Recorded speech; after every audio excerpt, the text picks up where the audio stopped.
Halo, kembali lagi bareng aku Ika dari Passport WO. Hari ini aku mengundang tamu spesialku jauh-jauh sih cantik. Silakan perkenalkan dirimu. Halo, aku Teresia.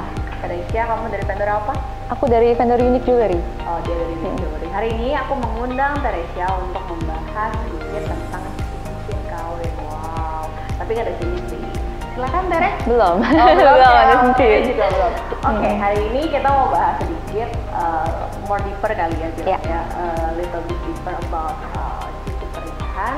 Hari ini aku langsung bawa pakarnya, so don't worry. Kita bahas topik pertama dulu aja kali ya. Oke. Topik pertamanya adalah biasanya, ini kan banyak nih ya Ter ya, klien datang ke kamu nanya, apa sih yang kamu lakukan atau apa yang kamu tanyakan kepada mereka supaya mereka tuh bisa kira-kira combine cincin bentuknya apa, emas putih kah, atau ada emas apa lagi? Mas putih, mas kuning, Oh, rose gold. kuning, Biasa, rose gold, ya. itu 3. Itu kan banyak tuh, biasanya kan ada awam ya. Iya. Mungkin Tere boleh jelaskan, mungkin yang basicnya dulu, apa bedanya gold, emas putih sama tadi apa? Mas putih, mas kuning sama rose gold. Sama Iya. rose gold. Oke, Jadi silakan Tere. untuk namanya jewelry itu it's about what you like ya kan, itu selera masing-masing orang gitu. Kalau rose gold sama white gold sama yellow gold itu sebenarnya kadarnya semua sama. Sama aja kan? Kadar emasnya sama, cuma warnanya aja beda gitu. Warnanya beda. Iya, tapi harganya juga sama ya kan. Harganya juga sama. It's all the same gitu. All the same. Okay. Nah, apalagi kalau untuk kita, untuk barang yang sudah jadi jewelry itu nggak akan ada perbedaan kadar atau value dari rose gold, white gold ataupun yellow gold gitu. Tapi sebenarnya apa sih yang bikin basicnya supaya teman-teman juga tahu kali ya? Iya. Kenapa sih orang kadang-kadang lebih prefer silver? Kenapa orang lebih prefer yang kuning? Kenapa dia prefer yang gold? Apa sih yang bikin mereka tuh make such different choices of that? Biasa sih dari skin tone satu. Orang yang kadang-kadang kulitnya lebih kemerahan gitu, mereka lebih kayak aku kayaknya lebih cocok pakai rose gold deh gitu. Kalau ada yang aku lebih suka yang klasik, boleh pakai yellow gold aja gitu. Ada yang bilang yellow gold kayaknya udah terlalu tua deh gitu, udah lama gitu, udah lewat. Aku mintanya white gold aja gitu. Tapi ini nggak ngaruh nih ya dari misalnya lebih mudah karatan kalau lebih Enggak. kecil enggak ya? Enggak. Gold nggak karatan. Udah pasti nggak karatan. It lasts forever. Last forever. Dan itu yang penting kan, karena kita ingin the relationship to last forever. Karena cincin itu melambangkan apa tuh? Kalau cincin tuh melambangkan apa sih kan? Simbol something persatuan lah intinya. Persatuan ya intinya. Gitu ya. Oke, nextnya gimana sih tadi yang aku tanya tadi ya? Kenapa sih atau apa sih yang kalau klien datang tanyain ke Tere tuh gimana sih approach mereka ketika mereka datang nih, let's say gue nih gitu. Ya, oke. Mau beli cincin dong Tere gitu. Terus gimana sih step-stepnya? Pertama aku harus tahu dulu budget ya kan, karena cincin itu kan bahannya beda, artinya harganya juga beda. Craftsmanship beda, juga bisa harganya beda gitu. Jadi aku harus tahu dulu budget kalian berapa. Gitu. Ada yang kalau seandainya udah tahu nih budgetnya kira-kira berapa, aku tinggal pilihin kamu mau sukanya apa, white gold, apa rose gold, sukanya ada diamond atau enggak, diamondnya sukanya model kayak gimana gitu. Kayak kalau cincin yang aku pakai sekarang ini kan dia lebih tinggi. Ini kayak semodel engagement, engagement ring gitu ya kan. Nah, dia agak lebih tinggi. Kalau untuk orang yang sering kerja gitu, mereka nggak suka pakai yang tinggi-tinggi, soalnya suka kepentok. Tapi kalau untuk orang yang kerjanya mungkin di laptop doang, ya kan, di kantoran, gitu, mereka merasanya nggak apa-apa sih. Aku nggak, kerjanya nggak kuli gitu, nggak nabrak-nabrak. Itu adalah gitu. faktor kenyamanan. Kenyamanan juga gitu. Terus habis itu mereka pasti harus pilih desain, itu penting banget karena kalau nggak naksir nggak akan mau pastinya ya. Kalau nggak jodoh nggak jadi nikah gitu. Kalau dia harus naksir dulu baru jadi jodoh gitu. Nah terus setelah itu ya aku biasa tanya sih mereka udah punya ukuran cincin belum? Kalau belum punya ukuran cincin pasti aku ukurin buat mereka. Gitu. Coba diperagain gimana ukurnya. Ini kayak Tere langsung. Aku udah bawa alat-alatnya semua. Terus lihat kan situ. Nah ini semua ukuran cincin yang ada. Kalau lebih gede dari segini aku udah nggak tahu lagi deh. Udah pakai gelang aja. Oke. Gimana kayak misalnya aku nih mau beli terus aku ukur dulu atau aku lihat dulu? Ya aku biasa lihat dulu sih kira-kira jarinya seukuran apa, terus nanti aku cariin yang kira-kira ukuran berapa gitu. Ya, let's say aku pakai tangan kanan ya. Ya. Tangan kanan ini selalu lebih besar daripada tangan kiri. Kalau soalnya tangan kanan kan lebih bergerak, kecuali kalau left handed ya. Nah kalau kidal ya pasti tangan kirinya lebih besar gitu. Oke. Ini aku cobain nomor 12 ya. 12 tuh cukup itu sih biasanya. Ini masuk. Ini nomor 12, tapi kayaknya masih agak longgar deh. Coba Cici tarik sendiri. Aku tarik. Tarik sendiri. Kalau terlalu gampang lepas masuk berarti dia longgar. Dia longgar.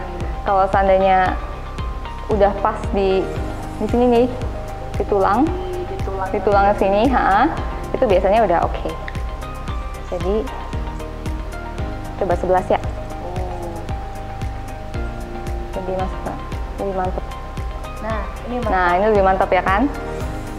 Lebih mantap, lebih pas. Jadi dia kalau dia nggak terbang gitu kalau kita lempar tangan gitu, kita pakai nggak terbang gitu. Iya, aku suka terbang. Nah, itu kalau orang yang sering banyak kerja, beraktivitas gitu kan, itu penting banget. Pentingnya yang lebih cocok. Ya, lebih langsung cocok. plug di tangan. Oke, ini aku coba. Ya, bisa. Terus gimana stepnya? Kalau aku udah ukur, aku udah pilih.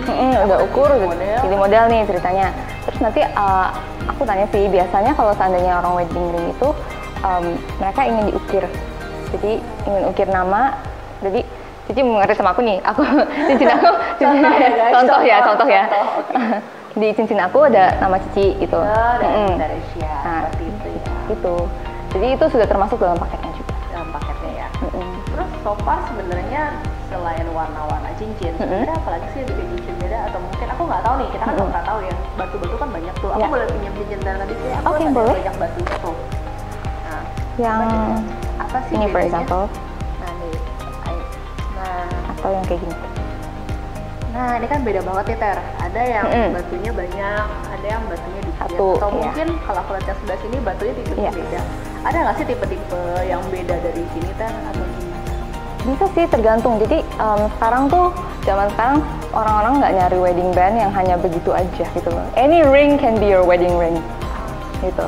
Jadi aku mau wedding ringnya bentuknya kayak begini, modelnya engagement ring, nggak apa-apa ya. Nggak apa-apa gitu. Tapi ini ada nama-namanya nggak buat batu-batu ini? Ini semua yang aku bawa hari ini sih diamond ya. Oh, diamond. Cuman kalau seandainya mau ada yang pasang batu nira, ruby, atau safir gitu, itu juga oke. Kita bahas nih little thing kali ya. Sebenarnya mungkin boleh sharing nggak dari sisi pandang kamu as a seller, cincin seller ya. Sebenarnya service apa aja sih yang bisa kamu kasih nih? Kan kalau aku misalnya nih, kalau aku kan jualannya jasa nih, jadi kan aku biasanya ada step-stepnya, nanti aku guide kamu ya akan kesini. Nah, kalau kamu kan pasti dari guide juga tuh. Kayak apa sih guide-nya? Untuk pertama aku selalu menjelaskan dan mengedukasi dulu pelanggan aku ya. Soalnya ternyata surprisingly itu banyak banget yang nggak ngerti kalau seandainya emas tuh ada beda-beda kadarnya gitu. Diamond tuh ada beda-beda modelnya, beda-beda kualitasnya juga. Jangan cuma dilihat, oh murah, beli, ternyata diamondnya pecah-pecah dalamnya gitu kan. Kalau nggak ternyata emasnya kadarnya rendah gitu ya kan. Jadi itu juga pelanggan harus tahu dulu gitu. Customer aku harus tahu dulu what they're buying gitu ya kan. Terus kedua yang paling penting sih mereka juga harus mereka juga nggak tahu kalau seandainya jari tuh bisa tumbuh bisa membesar dan mengecil gitu, ya kan? Itu apalagi krusial ya, soalnya kan mungkin simple thing kita membesar, kita menggendut, kita mengurus juga ngaruh. Itu pengaruh banget gitu loh. Jadi apalagi yang udah married udah lama nih gitu, kadang-kadang tuh mereka suka merasa kok aku punya cincin dulu pas banget, sekarang sesek gitu, ya kan? Kalau untuk emas itu paling gampang karena resize-nya gampang. Ya, aku kasih servis untuk resize juga gitu, resize dan cleaning itu udah gampang sih, kita nggak susah. Iya, cleaning itu sudah termasuk servis kita. Di cleaning dan polish chrome juga. Jadi kalau kayak bahan emas itu paling enaknya kenapa? Dia kenapa aku bilang forever ya? Padahal kan kita pakai setiap hari nih, lama-lama dia kusam nih kayaknya kelihatan gitu kan.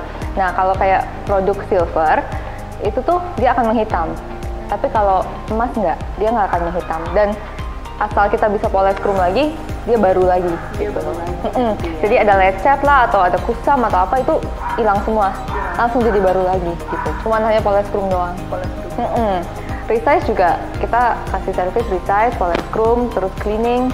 Nah dan itu sih yang biasanya yang penting-penting gitu. Untuk maintain supaya itu tetap bagus. Karena kan however kita pakai dikit tiap hari. Tapi kalau untuk cleaning yang biasa kayak anti nih gitu tiap hari dipakai gitu kan, nanti mungkin diamondnya suka kena lotion atau kena shampoo gitu kan, dia nggak kelihatannya kusam nih gitu, itu aku ajarin juga cara bersihin di rumah gimana ya. Jadi gitu. nggak usah panik ya. Nggak usah, aduh nih, kok dulu bagus sekarang jadi jelek gitu. Ya kan kita pasti kalau kena produk terus ya pasti dia kotor gitu. Tapi itu hanya kotor kok, bukan jadi jelek. Bukan jadi jelek gitu. Kotor. Ini itu highlight banget ya. Itu penting banget tuh. Penting banget. Oke, jadi aku tuh penasaran banget sih. Jadi mungkin bisa sharing kali ya sama kita why kamu, I don't know how to say it, penjual cincin atau maybe jewelry seller, I don't know how and why, kenapa kamu bisa start jualan ini? Kenapa aku bisa jadi cinta sama berlian gitu ya? Cinta sama berlian gitu. Gampang kan? Gampang, tinggal dilihat, klip gitu. Tapi kan kalau aku kan suka, tapi aku gak kepikiran sampai yang I'm being the seller gitu kan. Kalau kamu gimana? Jewelry dia bidang yang sangat eksklusif. Jadi sebenarnya tuh kita untuk memulai dari awal susah banget, ya kan. Jadi aku punya keluarga, emang itu family business gitu dari dulu, dari 40 tahun yang lalu my grandparents juga udah start. Udah mulai dari sebagai supplier jewelry gitu.